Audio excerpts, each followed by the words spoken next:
hablar de la lengua de los romanos, hablemos del latín. El latín de Cicerón y el latín de San Agustín.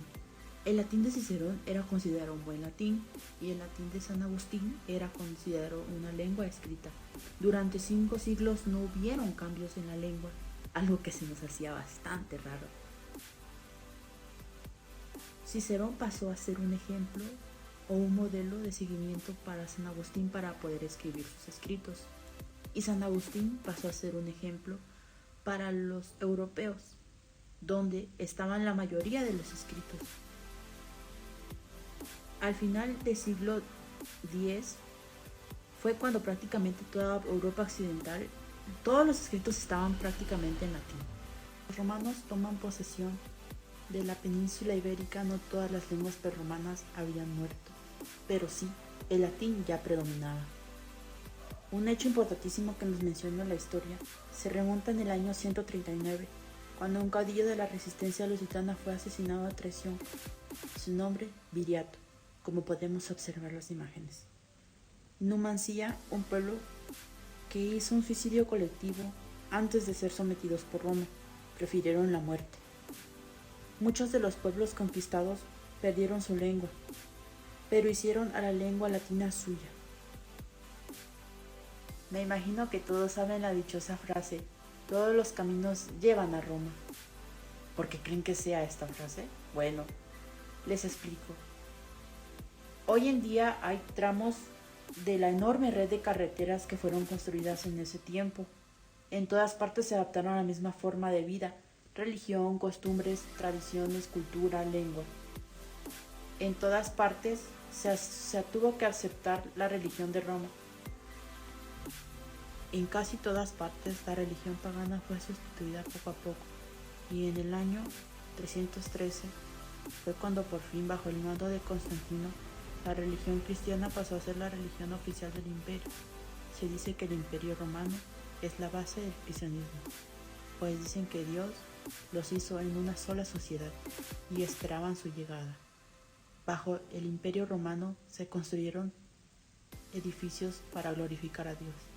Los romanos estaban fascinados con el griego y su cultura.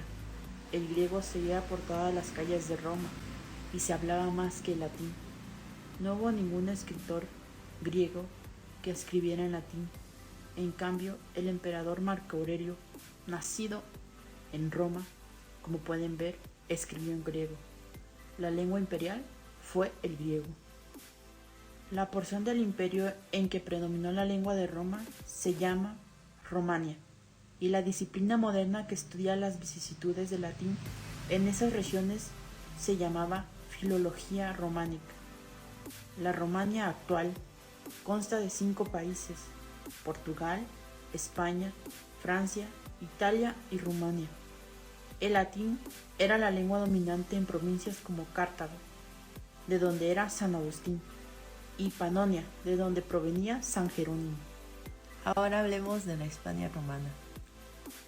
Cuando el destino del Imperio Romano quedó en manos del emperador Augusto, los romanos aún no ocupaban toda la zona de las Astures y de los Cántabros, en el norte de Hispania. 3 grandes ciudades fueron fundadas en honor a Augusto. Una de ellas era Emerita Augusta, que actualmente es Mérida; Faragusta, que actualmente es Badajoz; y Caesar Augusta, que actualmente es Zaragoza. En Hispania nacieron 2 de los sucesores de Augusto. Fueron famosos por traer prosperidad al imperio a finales del siglo I y comienzos del siglo II después de Cristo. Sus nombres, Trajano y Adriano. Adriano se caracterizó por representar el fin del periodo de la expansión del imperio y el anhelo más exquisito de imitación de los griegos. Cuando la latinización fue completa, cualquier hispano de Cambria y de Córdoba o de Tarmagoya podía recorrer todo el imperio y hacerse entender donde quiera. ¿Por qué? Porque era la lengua de todos. Hablando sobre el latín clásico tenía 10 vocales. Se clasificaban por 5 largas y 5 breves. Teóricamente, una vocal larga duraba en su pronunciación el doble que una breve. Las vocales breves se caracterizaban por pronunciarse con la boca más abierta y las largas por pronunciarse con la boca más cerrada. En la actualidad, las palabras padre, madre, abuelo y abuela son normales.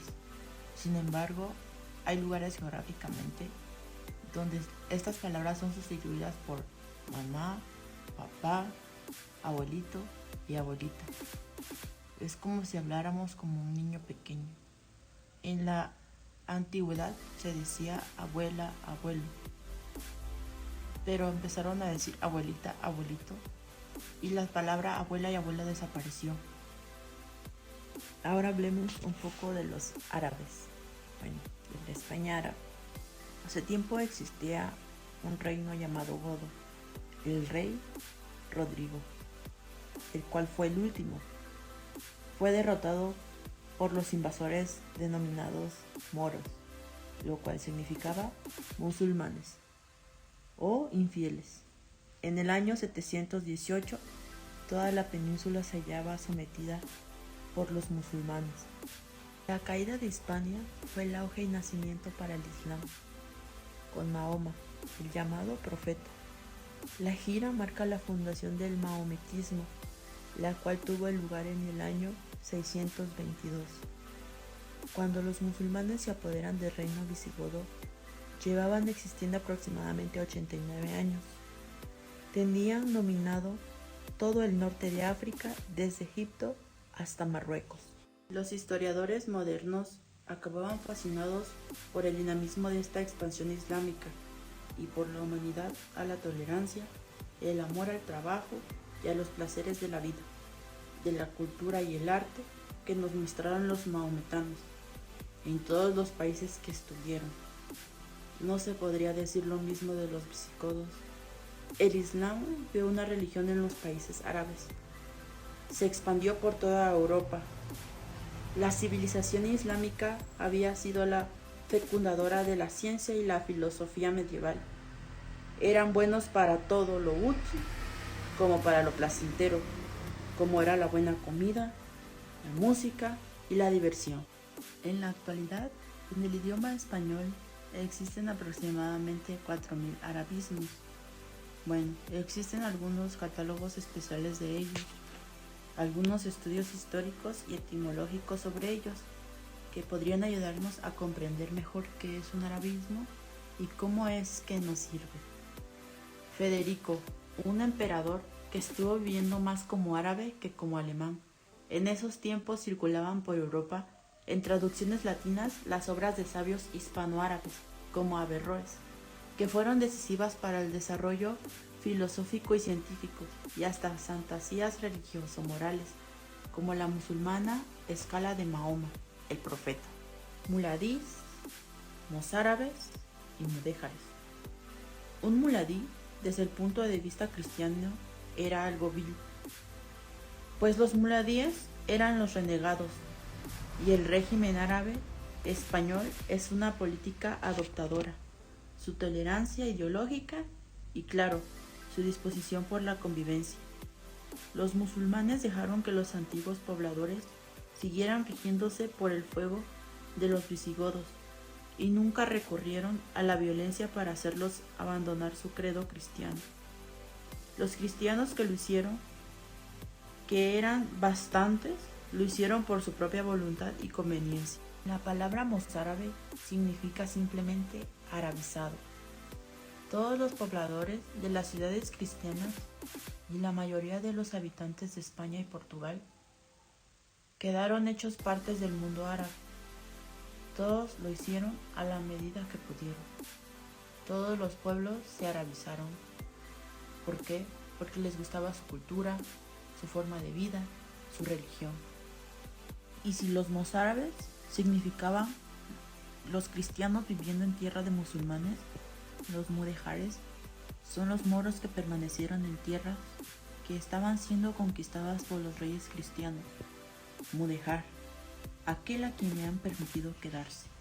Para hablar acerca de los arabismos del español, los árabes hicieron que en toda Europa abandonaran la numeración romana, tan incómoda como para sumar, restar, dividir y multiplicar, introdujeron el concepto de cero y enseñaron un método totalmente nuevo de reducción. En la actualidad es conocida como álgebra. Zonas de cultura hispanoárabe a través de las manifestaciones léxicas fueron la jardinería y horticultura, que se referían a los árboles y arbustos como el arrayán, el alarce, plantas y flores como la albahaca, o la agricultura, técnicas agrícolas de los moros, voces como alquería, almunia, almáciga, cais y fanega. La zona de esta cultura era la economía y el comercio, el César, casa de moneda, monedas como el sequi y el marabidi, o la arquitectura y el mobiliario, alarrife, arquitecto, albañil, adobe y azulejo, el sakisami, que era el artesonado, o la música y el regocijo, que eran los instrumentos como el adufe, el rabel, el laúd, la juzla y el albogue. De otro tema importante, como es el español moderno, hablamos cuando Carlos II fallece y desgraciadamente no tiene descendencia, ya que quien hereda el trono de España fue el nieto de Luis XIV, el denominado Rey Sol. Bajo su mandato, Francia se había convertido en el país más avanzado de Europa. El rey llevaba por nombre Felipe V de España, que comprendió de los años 1700 a 1746, quien fue mucho mejor gobernante que Carlos II. Cuando Felipe V estuvo al mando de Francia, se fundaron la Biblioteca Nacional en el año 1712 y 3 reales academias, la de la lengua 1713, la de la historia 1738 y la de bellas artes en 1744. Como el latín se fragmentó, dando origen a distintas lenguas romances, así el español podría seguir diversificándose geográficamente hasta fragmentarse en unas distintas lenguas denominadas neoespañolas, que eran lenguas hermanas, hijas del español del siglo XV y nietas del latín. En 1700, los hispanohablantes que sabían leer y escribir eran minoría, ya que a las mujeres les estaba prohibido la educación escolar, algo que en la actualidad es completamente distinto.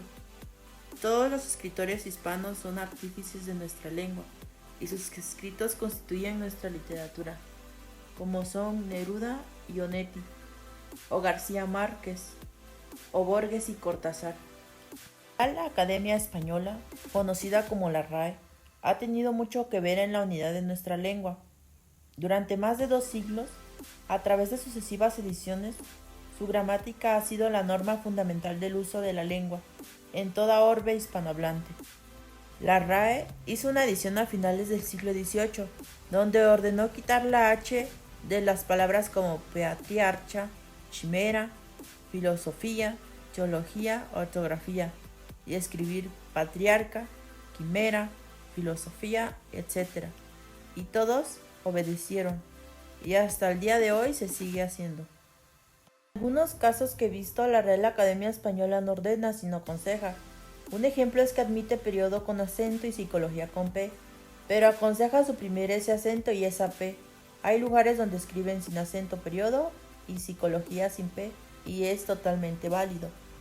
El emblema de la academia es un crisol acompañado del lema limpia, fija y da esplendor, lo que significa que la academia elimina las impurezas, lo que son los vulgarismos, los neologismos y los extranjerismos. Consagra lo que es correcto y lleva a la lengua a su perfección máxima. Y un escritor hispanohablante, Andrés Bello. Nunca nadie había escrito acerca del poema del Cid, con la gran autoridad con el que la hizo, y su gramática de la lengua castellana, que estaba destinada al uso de los americanos, estuvo siempre, por su rigor filológico, muy por encima de la gramática académica. Los descendientes de Gallardo y de Bello son legión y llegan a nuestros tiempos. Es tan interesante poder ver cómo podemos entender y aprender un poco acerca de lo que es la lengua española, por toda la historia que tuvo que pasar, las guerras, las conquistas, los imperios, los reinos, lo bueno y lo malo, y poder explicar y compartir con ustedes un poco de todo lo que se aprende. 머리 껍데기에서 춤춰 you dumb dumb